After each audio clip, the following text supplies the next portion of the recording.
have reaffirmed our resolve to work together bilaterally and do so at the level also of the African Union. Presidente Cyril Ramaphosa khathi na Presidente wa shango la Ghana vorangaphanḓa mutangano wa mashango aya mavhili une wa pfi South Africa Ghana Bi-National Commission ḓoroboni ya Pretoria. In light of what had transpired and what had happened, we ended up terminating the services of the one individual. Vakhomishini yo ḓiimisaho nga yoṱhe ya dzikhetho kana IEC vho pandela muṅwe muofisiri wavho nga murahu ha u punḓiswa ha mitevhe ya vhonkhetheni vha mahoro mavhili a polotiki. There's no deal. I've never seen any deal. I only see it online, or maybe my friends always tell me. Nda ndi madekwana nṋe ndi pfi Tshanduko Ligege ndi khou ṱanganedza kha mafhungo a Tshivenda fana kha SABC 2 na dovha hafhu nda livhuwa nga vhone henefho hayani nga ri vhe roṱhe. Presidente Cyril Ramaphosa khathihi na Presidente wa shango la Ghana vorangaphanḓa mutangano wa mashango aya mavhili une wa pfi South Africa Ghana Bi-National Commission ḓoroboni ya Pretoria. Mutangano vhukati ha mashango aya mavhili u khou ḓa nga tshifhinga tshine tshiimo tsha mulalo na tsireledzo ḽifhasini zwa khou thengathenga. Vhuvhili ha vharangaphanḓa ava vha khou ṱahisa mbilaelo dzavho nga khakhathi dzine dza khou bvelela ḽifhasini. Nga nnḓa izwo vha khou itela khuwelelo mashango a dzitshaka uri a luse nga nungo dzoṱhe u itela u wana thandululo ya tshoṱhe kha khakhathi dzine dza khou bvelela phanḓa madzinguni a fhambananaho. Tshiimo tsha zwithu dzingoni ḽa mabvaḓuvha kati Sudan, DRC khathihi na u dzhavhuliwa ha mivhuso mashangoni a vhukovhela ha ḽino dzhango ḽa Afrika na zwone zwa ambeswa nga hazwo. Uhu ndi uṅwe u ṱangana hafhu haya mashango mavhili vhukati ha shango ḽa Ghana na ḽino ḽa Afrika Tshipembe sa nḓila yo khwaṱhisa vhushaka. Zwo ralo mutangano uyu wo pika u khwaṱhisa na u bveledza thendelano ye ya sainiwa nga ṅwaha 2021 ngei Accra, Ghana. Zwo ḓi ralo ho itwa na u swaswara fhungo ḽa mulalo na tsireledzo. As we've often done, exchange views on several matters that affect not only our two countries, but our continent and the rest of the world. We have reaffirmed our resolve to work together bilaterally and do so at the level also of the African Union and to contribute towards the consolidation of peace, security, and development on our continent. Khuwelelo ya u fheliswa ha ndwange kha mashango a mabvaḓuvha kati na yone yo kwamiwa. About developments in Israel and in Palestine, the taking of hostages and the killings in Palestine are jeopardizing the prospects of a comprehensive solution to this age-old conflict, which is the advancement of the two-state solution as the definitive solution to this conflict. Varangaphanḓa vhavhili vo ita na u kwama mafhungo a foramu ya vhubindudzi nahone ho itwa na pfano ya u engedza nyaluwo ya thengiselano kha ya mashango mavhili. Mashango aya mavhili a khou ḓoliwa khethani kuṱa uno ṅwaha nahone Presidente Vho Nana Akufo-Addo vha kha tshikhala tshavho tsha u fhedzisela vhe ofisini.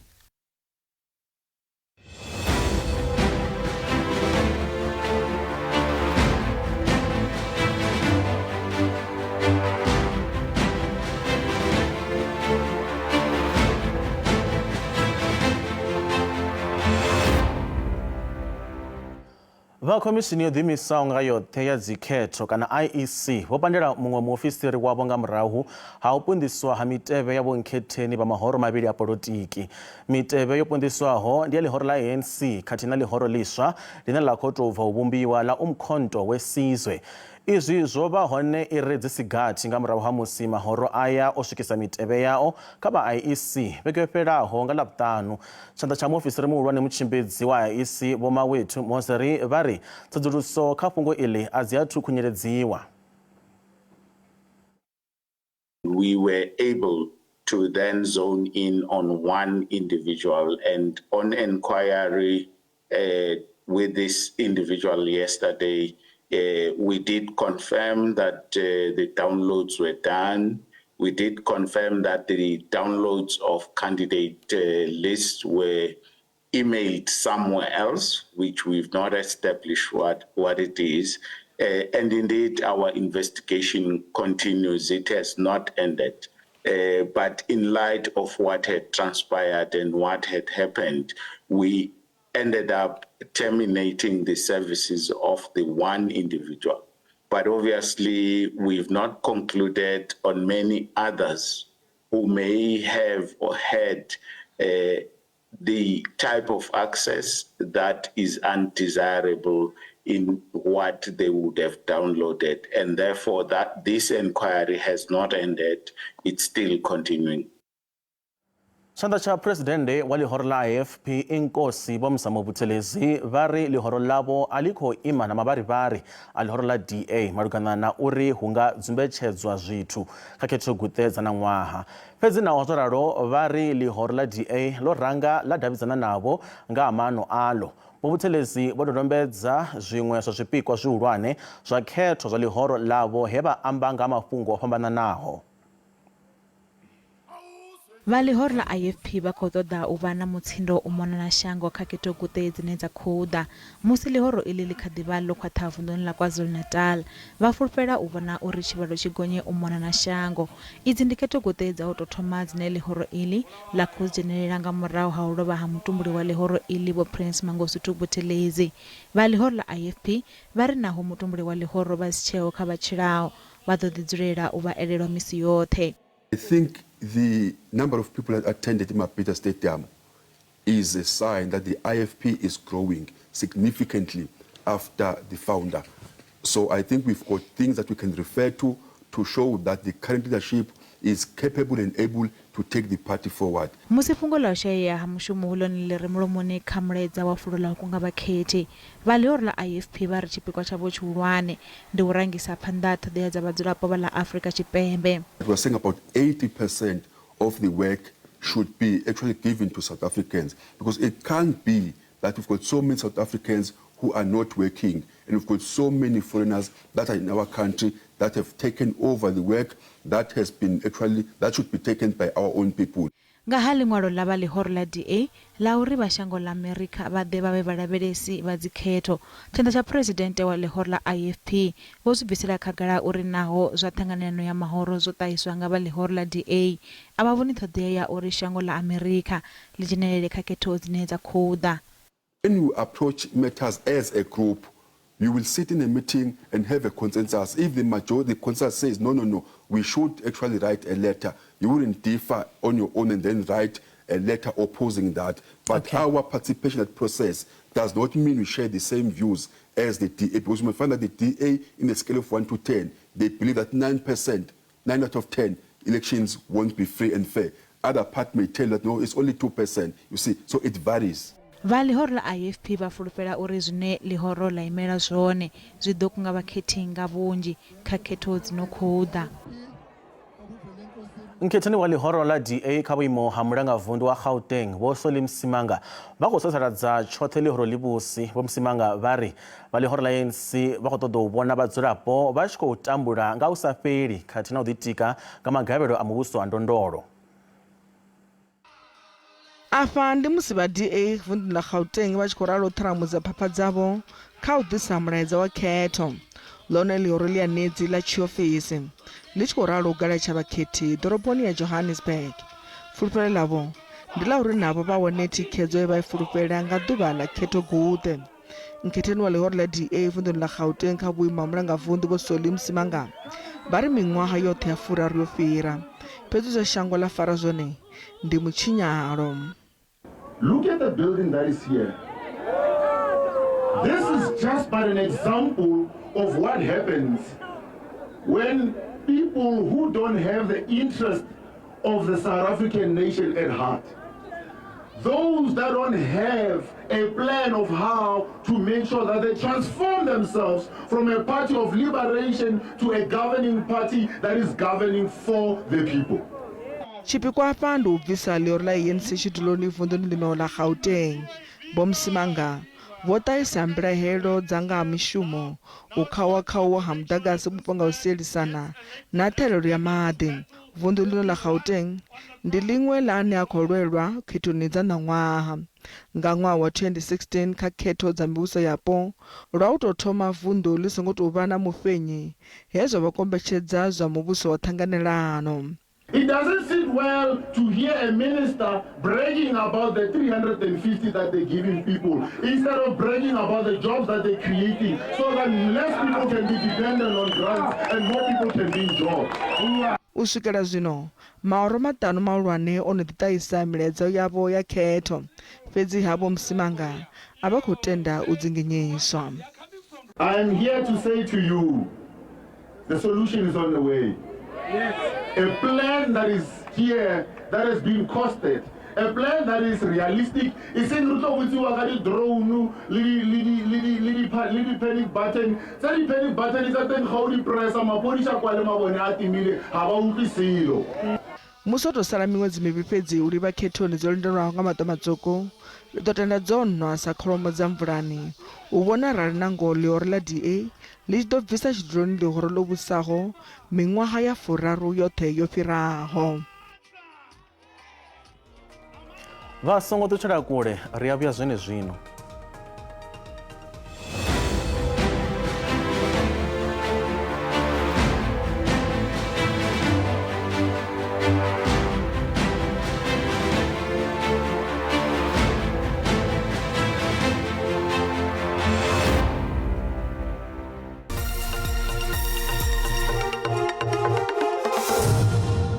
Ri khou livhuwa vhashikadzi vha na riṋe kha mafhungo a Tshivenda fhano kha SABC 2 nga ri bvele phanḓa.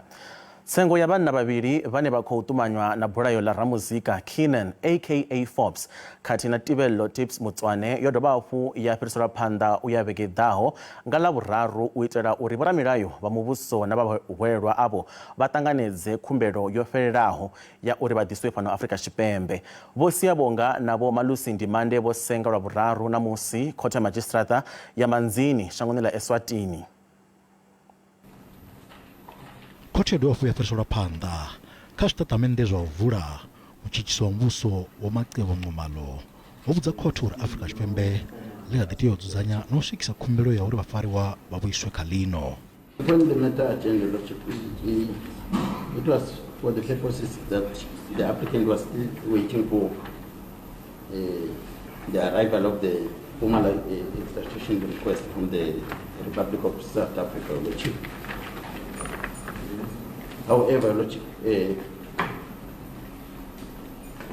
the documents are not yet within our jurisdiction. We haven't received the documents, however, may it be on record, Your Lordship, that the time still allows, Your Lordship, for the South African to bring the documents. Your Lordship, as this is the 30th period. Your Lordship is not relaxed, Your Lordship. Ramiro wa humbulelo Vho Sibuso Nkengwenya a vho ngo hanedza zwo fhiriselwa phanḓa khothe iyi. Vho Ngwenya vho vhudza khothe uri khumbelo uri ṱhingo dza vhafariwa dzi vhe dzo fariwa mapholisa i ḓo itwa khathihi na ya u humbela uri vhafariwa vha vhuiswe kha ḽino. We are being placed in an invidious situation, or rather a position, my Lord, because, my Lord, it would be immaterial for us to make or take a position now prior to having received the comprehensive application for extradition, my Lord. Reason being, after receipt of that application, my Lord, that is when we will be able to sit with our clients to take full instructions, my Lord, inclusive of the application for detention of the cell phones. Now, it would defeat the whole logic and or purpose, my Lord, why we would be dealing with this application now instead of dealing with the application simultaneously with that for extradition. Mutshutshisi wa muvhuso wa vhudza khothe uri ahuna thaidzo arali khumbelo ya uri ṱhingo dzi vhe dzo dzhiwa mapholisa i tshi khou itwa zwino. By granting the final order, Lordship, the respondent will suffer any prejudice. That is tried law, Lordship, that if an application is opposed on the basis of prejudice, they must advance the reasons why they say they will suffer prejudice, Lordship. Otherwise, it is normal when you apply or when you seize items from a suspect, they are detained. madzhisitirata vho tshi ya uri tshifhinga tsho ita khumbelo ya uri ṱhingo dzi vhe dzo dzhiwa mapholisa tshi engedzwe musi vhahumbulelwa vha si ya vhonga na malusi ndimande vha tshi ḓo vhe nga ngomu tshiṱokisini u swika vha tshi ḓivhona sa khothe nga ḽavhuraru vhege ḓaho.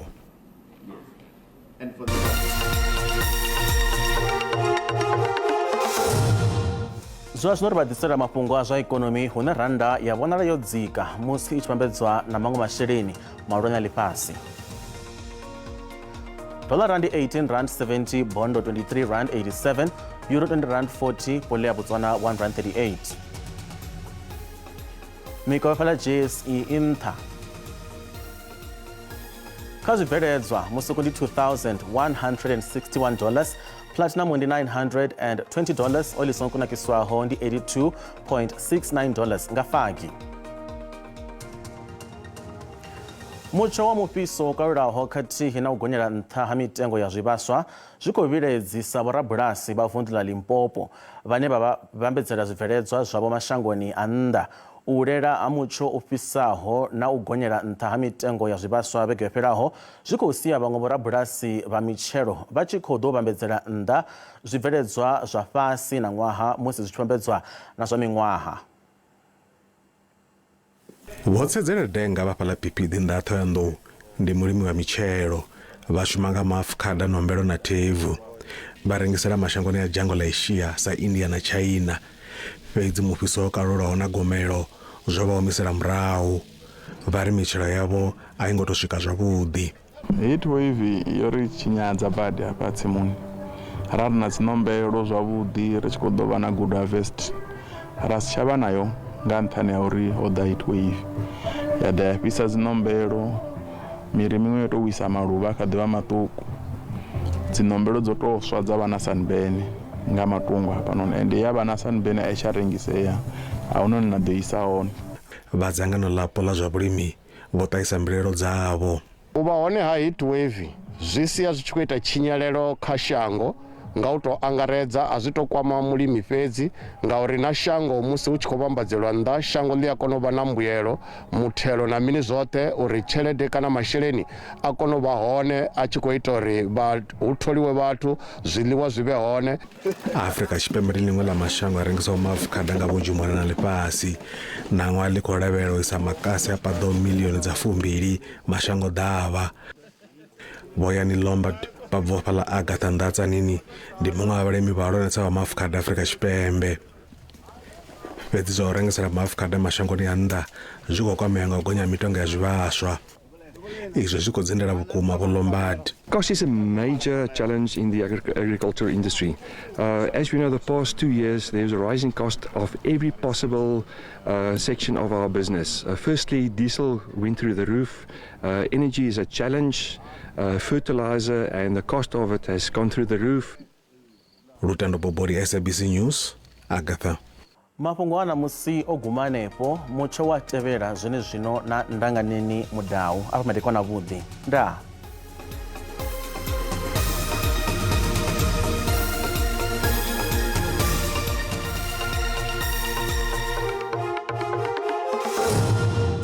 matekwana vhoṱhe kha ri mbo ḓi lavhelesa nyimelo ya mutsho ya matekwana a ṋamusi.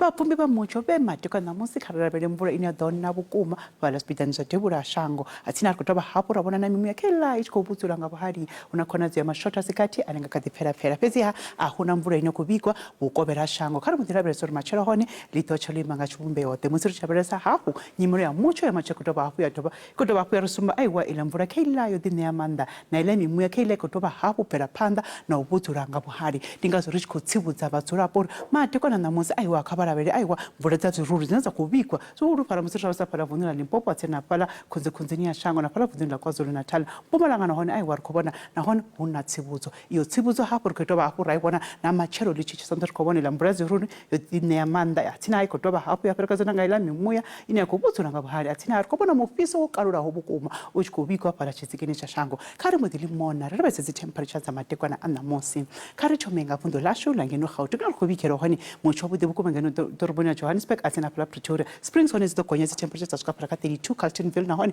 I want 33 Vereeniging na hone 33 kha re modisa hayani ra be se phala voneng la Limpopo le re go bona hone motsho bo dibukuma fetsi ya tse temperature tsinta phala torobong ya phala Musina di 42 Kiani 36 Thando di 38 ukupisa bukumphala torobong ya Mokopane bila a tsena phala le phalale kha re ena la ra be se phala voneng la Mpumalanga ne re go bona hone na hone aiwa tse temperature tsinta bukuma matshelo le chicha a tsena ha matekwana a namosi mo se sa phala voneng la KwaZulu-Natal re go bona tse temperature tsa bote bukuma tse go bikwa phala Durban Richards Bay na phala Ulwinde Vryheid tse tsa gonya matshelo tsa swika phala ka 27 kha re ena la re se phala Eastern Cape na hone re go bona umutsho wa bote bukuma phala Makhanda Gqeberha na phala East London Tata tse tsa gonya tse temperature tsa swika phala ka 24 matsolitso hai di 32 na hone mo se re tshia phala Western Cape na hone ba songo hangwa re bona mopiso kalula ho bukuma fetsi ya tsa bote bukuma tse temperature phala Western Cape a tsina mo se re tshia phala Tebula Kapa na hone re go bona phala Calvinia Cranavona phala di na hone aiwa tsinta kurumani di 34 Springbok na hone di 25 mo se re tshia Free State na hone re go bona motsho mopiso o tshiko bikwa hapo phala Welcome a tsena phala Kroonstad Bothaville na Sasolburg na hone aiwa